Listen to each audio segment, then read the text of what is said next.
One of my favourite moments from Wilds is the Doshagama pack attack on the village. Led by the Alpha, it was such a memorably fun little set piece. But hey, don't take just my word for it. Oh, stop!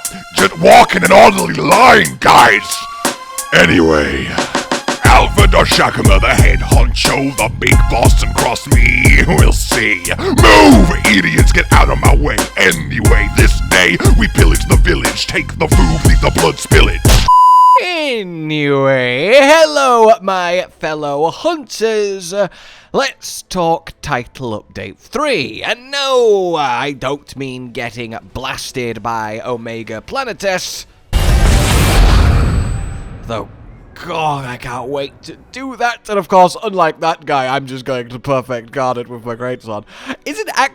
Do we think it's Omega Planets or Omega Planetes? Planetes sounds more Final Fantasy-y, but in any case, yeah, the big headline crossover collab, new monster Omega coming in, everything he represents and can do, a really fitting choice. We've done an entire talky discussion on his lore in Final Fantasy, how that translates to working in Wilds, and what we might kind of expect based on that, so you can check that out. Hopefully I'll remember to link it down below. But today, we've had a little bit more juicy news on Title Update 3, and beyond that, I just kind of want to talk about the sort of scope of it, at least a little bit. In any case, we know that we got the whole new talisman endgame system kind of pulled forward to an early update.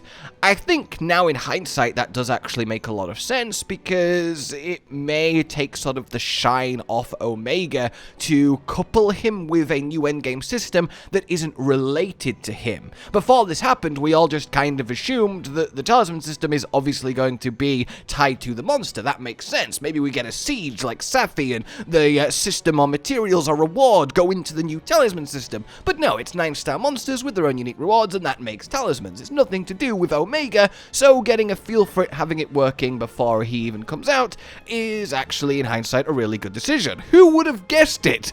In any case, then, that still leaves Title Update 3 as how big is it gonna be? And the crossover is one thing. We know the Behemoth one was big, and I do want to talk more about the size of a crossover in Modern Monster Hunter in a whole other discussion, but for now, I want to look at what comes alongside it, improvements and updates.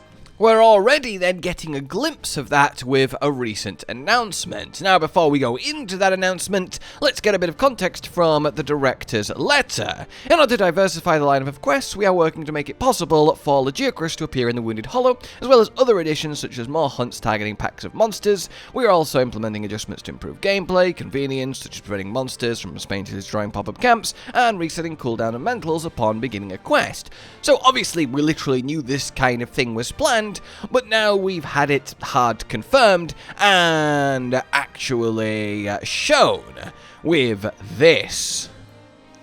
Guild Report 24, and the whole Guild Report system is just really nice, getting proper insights and feedbacks on problems and solutions.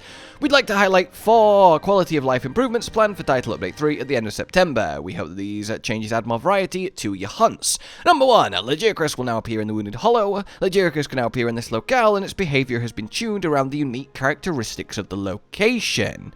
There is also a rare chance for Lagiacrus to appear with other monsters that are not found in the Scarlet Forest. Quests can now have monster packs as quest targets. Quests featuring monster packs as targets can now appear with guaranteed rewards for heavy armor spheres. Very nice. Herding monsters that apply: Doshagama, Hirobami, and Yankut-gu. Mantles resetting at the start of the quest. Lovely quality of life. Pop-up camp destruction. I mean, I kind of like that happens, but I get it. And the Monster Hunter team is listening to feedback, and that's certainly been proven. So let's go through this one by one. First and foremost, then, we have ourselves Lagiacrus in the Wounded Hollow. And initially, I just love this because he immediately has an expression of, "Why am I here? It's so dry!" He's about to slap this poor hunter. Now, initially, this is really nice because it gives a way to farm Lagiacrus without the underwater for anyone that doesn't want to do it, or with speed. But also, his behavior has been adjusted to be in the Wounded Hollow. They said that.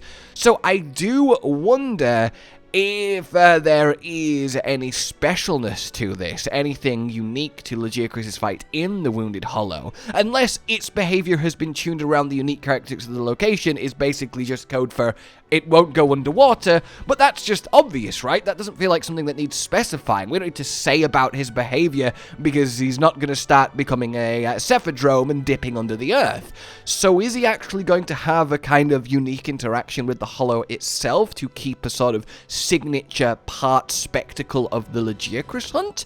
That's really exciting. And then the rare chance for him to appear with other monsters, that again, is that just the usual chance that Hollow monsters can spawn in pairs? And now Lagiacrus can be there, he can be with them. So like a Lagiacrus with Ray Dow combo, which would be quite an entertaining thunder-off. And stuff like this may seem small or subtle, but it's very important because that kind of diversity of hunts in a Monster Hunter game is a core part of the charm. And being able to have different experience with different monsters in different configurations in different locations does a lot subconsciously and actively for the game itself. So this is a really positive change, and hunting Lagiacrus for the first time in the Hollow will just be an exciting experience, even if it's just to find out if anything actually goes on there that you wouldn't expect, and I'm really happy about that.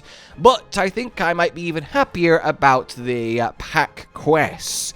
This then is great. So we get the guaranteed armor sphere reward, which is really huge. It's a lovely way to farm good upgrade points, and since armor just gets more and more levels with every update, it's actually quite a big deal.